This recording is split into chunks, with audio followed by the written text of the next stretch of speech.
Wonderful episode where we are discussing concepts of NLP. With me, I have Ramesh Prasad. Hello, sir. How are you feeling today? I'm feeling good. Ramesh Prasad is a master trainer. I think one of the International challenges with by studying NLP, being an NLP trainer, is picking up the words. Yeah. And one of the definition of NLP is it's a study of language. Yes. And when you said how are you feeling today, I said okay, how am I feeling?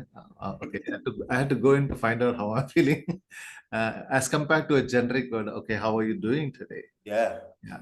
So yeah, I think this is one of the so-called benefit, or I don't know, it's a drawback. But here we are speaking Something together, that comes with catching the up. space. Catching up on this space. Yep, I'm all yours. Yeah. Thank you so much. Ramesh Prasad is a master trainer, an international coach. He's been working in the space for decades together now, and he's trained lots of trainers, lots of coaches, and he also represents India and Sri Lanka in NLP. Today, I have a fantastic question in mind. What we do is one side. How we do it is very different, and how we do it makes a lot of difference. So Yes. when I have been friends in Ramesh's class as well, is Ramesh, you have a very unique style of doing what you do. NLP is a fantastic subject to delve into, like you shared. It is a study of language, study of thought, study of belief. But the way you do it is very different and very unique, and I must say very effective. So if you could give us some insights as to how do you approach a learning environment when it comes to NLP? Right. Wow, that's a very big question. Um, so I heard you saying the word how a couple of times. And so the core of NLP is modeling excellence, studying how someone is able to do whatever they're doing. How has a structure? How is a structure? And we primarily study structures, right? So by being very closely associated with my teacher, Sue Knight, one of the things which I learned, like whatever we do in life, whatever, the focus has always been how am I doing it? How am I speaking? How am I thinking? How am I? So as trainers, one of the statement which my teacher would always use is, as trainers, we are designers of experiences. So how are we designing an experience for the delegates to step in, experience that design, and what can be the takeaway? So coming back to your question, I think when you talk about style of training, rather, and I find that every trainer has their own style of training. For example, broadly speaking, a lot of trainers would like to share knowledge, would like to share wisdom, and I think it was true for a long time. I still remember when I used to go to Kolkata. I've stopped going now, but I remember the kind of questions which people used to ask me used to come from a space. Oh, these guys want knowledge, and I have to keep sharing. Whereas my style, having modeled so night, my style had changed a lot, where I would not give direct answers, but help people find answers. Wow. So I found that quite amusing, at the same time very different to cities like Bangalore or Chennai, where I found that people allowed me to give them an experience. So anyway, so coming back to your question, my style of training, if I use the word style, is working real time, right? I like this theme. For example, coming from a corporate background, Abhishek, business is always real time, right? Yeah. You think this is what you want to do today, and you enter the office, but as you enter the office, things are so dynamic that things can change in the first hour of the office. Very true. But as an employee, are you ready to take up what has changed? Yeah. Are you trained enough that you can work real time? And I wonder, like, how can we also design experiences like that, which is real time in the moment? So, and that I would say is a skill which I have modeled. But yes, that's an opportunity available for a lot of trainers where they wish to upgrade their skill in terms of learning how to design an experience. What's current for the participant in the moment as a participant step in, okay, finding out what's current in their thinking and gathering those cues and then creating a design which will help each one of them to take away whatever they came for. So yeah, so that's largely I would say my style of training rather than a module base or a what do we say, like, okay, the first hour I'm going to do this, second hour I'm going to do this, third hour I'm going to do this. If someone asks me what am I going to do, I really do not know. I might have a kind of a picture, larger thing. Okay, by the end of the day, I wish to accomplish this. But the focus is always like participant centric. What is that they wish to learn? What's Yeah. current for them? And how do we design the day for them which fit with their need? But at the end of the program, each one of them take away what they came for. That's important. Yes, that is. Thank Yeah. you so much for sharing. It is very interesting um, how you choose to keep it real time. Like you mentioned, trainers normally have a tendency to share what they've already learned, and there's also uh, a situation all of us at some point get into saying, "Oh my God, I don't know enough. I don't know enough. Maybe I'm not trained in these aspects. Maybe I don't know this aspect. I don't know this theory. I don't know that theory." When we choose to keep it real time, does that happen where a facilitator feels like, okay, this has come up, but do I know how to deal with this? So I have those. So, for example, I'm not a master of all. I think I'm good at whatever I'm doing. Right. So it's important to be honest and say, Yes. hey, I am so sorry. I do not know an answer to it. So just because I have this badge called trainer or a bit of gray hair, which works in India, okay, he is supposed to know everything. No, I'm not supposed to know.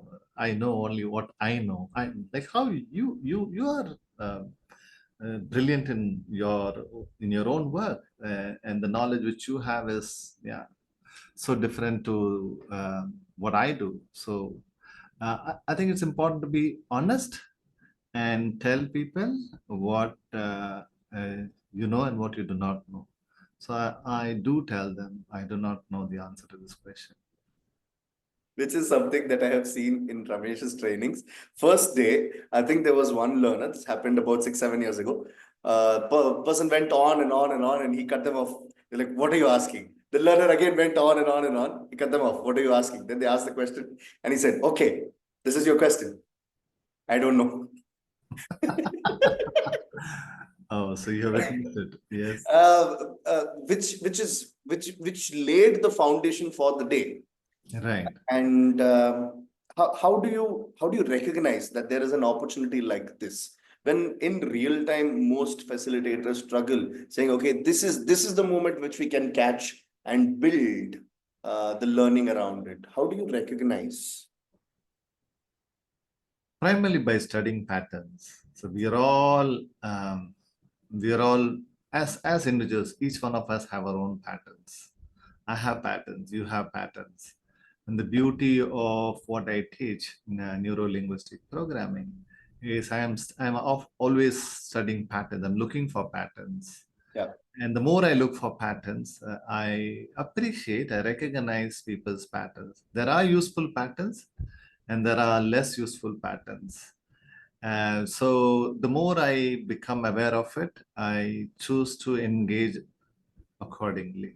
So in some cases, I might answer based on it. In some cases, if I find, okay, this pattern of there is coming in the way of they not achieving their outcome, then I might interrupt the pattern. So that's called pattern interruption. So Pattern interruption. Okay. yes, yes.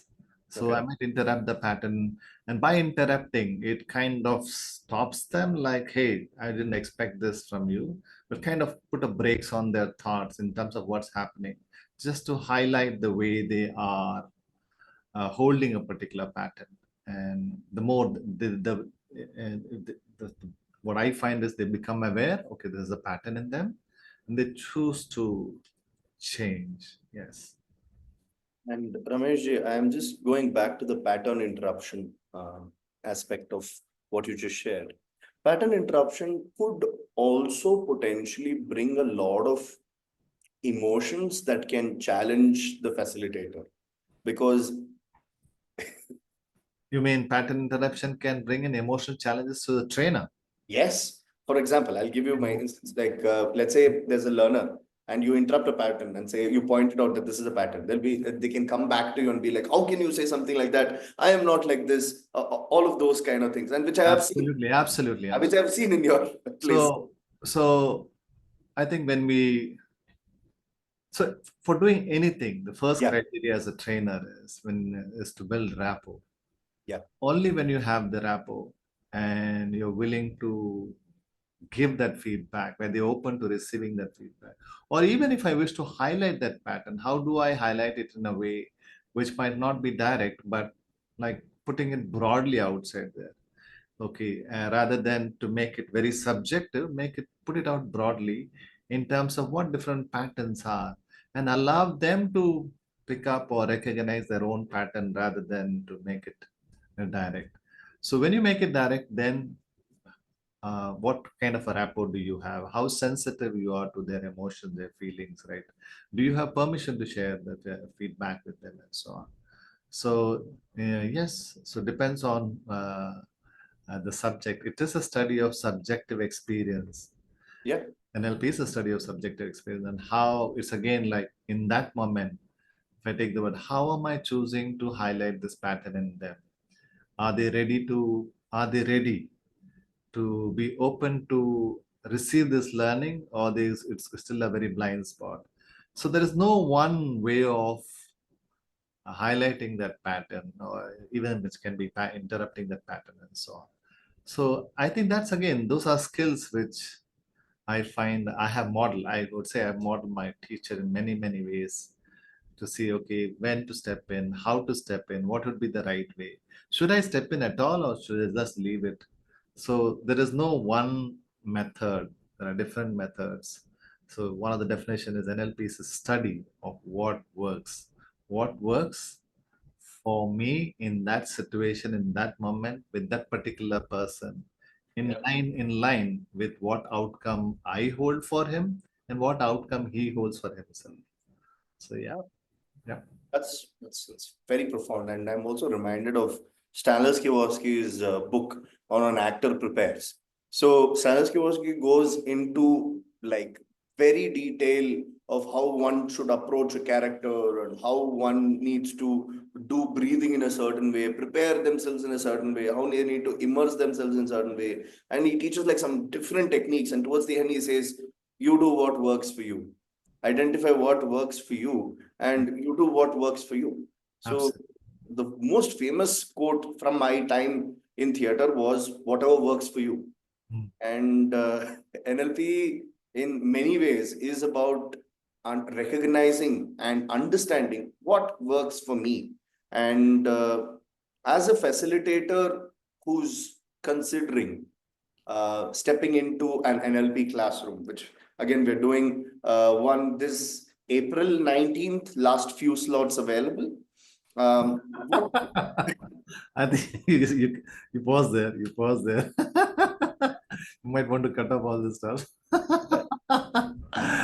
I think what we spoke, Abhishek, this is top class of